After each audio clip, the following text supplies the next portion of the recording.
don't have to be so big, and I don't have to carry the weight of it on my shoulders. Like sometimes I think I do.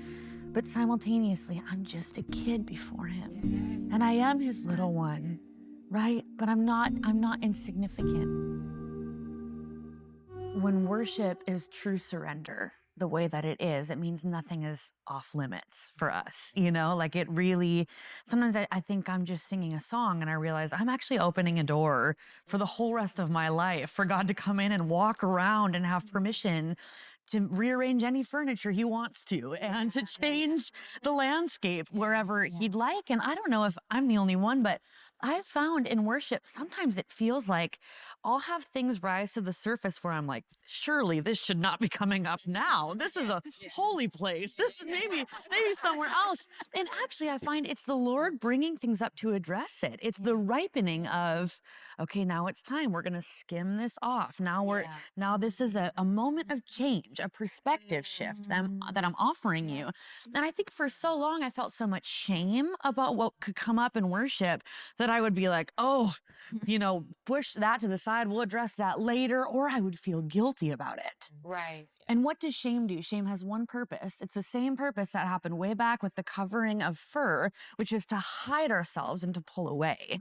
Where worship is meant to be moving in. It's meant for intimacy, for closeness. Yeah. Shame will come right away and will turn this opportunity to be transformed, to bring who we are into the light of God's mercy for change.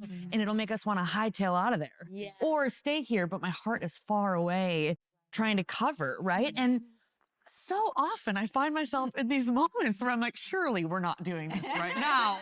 It can't be. And I've even let it be this like, no, God, it's going to be about you. And him being like, can I make it about this though? Wow. Could I have a moment where we do this in you? I remember one so specific. I needed breakthrough in the area of worry, of anxiety. And I remember this was years ago, but I was in a worship set. I wasn't leading. And I think it probably was a combination of, seeing someone do something amazing and I'm comparing myself. I'm comparing myself to somebody who's like living their best and seems so close to perfect and, right there in the presence of God. And I'm like crawling with insecurity. I think I probably was worried about finances. That would be classic for me. And all of a sudden, all the anxiety and the worry is coming to the surface. And I felt the Lord so kindly say, hey, come close. Don't run away. Come close. Can we talk about it? Yeah. Could this be your offering today? Could this be your spiritual act of worship? Being transformed by the renewing of your mind. Can I change your mindset about this? And I remember being like, okay, now, okay. And so he said this phrase that I will never forget. And it has changed the way that I view him and myself. He goes, in the midst of all the comparison, the worry, the anxiety, he goes, you're not little one.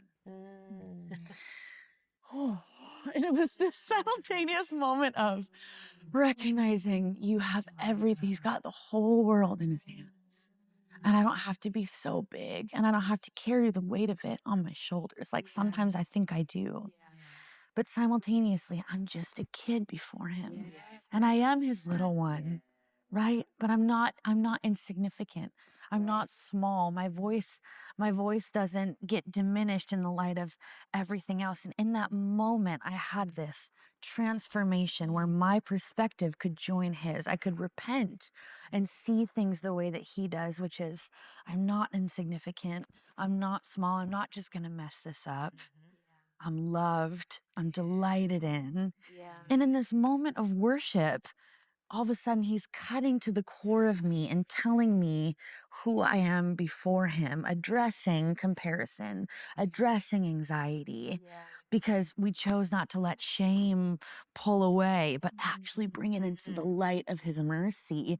I've had so many moments like that where the opportunity to be transformed by the renewing of my mind as a spiritual act of worship comes up in a corporate setting, to my surprise. Wow, we can't possibly be doing this now, and I might be the only one. I don't know if that's ever, if you found yourself in that kind of flavor. On Sunday, okay. the first word after the last song that my husband and I said to each other was, sorry. And it was so funny because I knew exactly what he was referring to. I knew exactly. And so we hadn't even had a scene. We hadn't gone into church. It was no tension, but it was like there was something that was not resolved before the cross.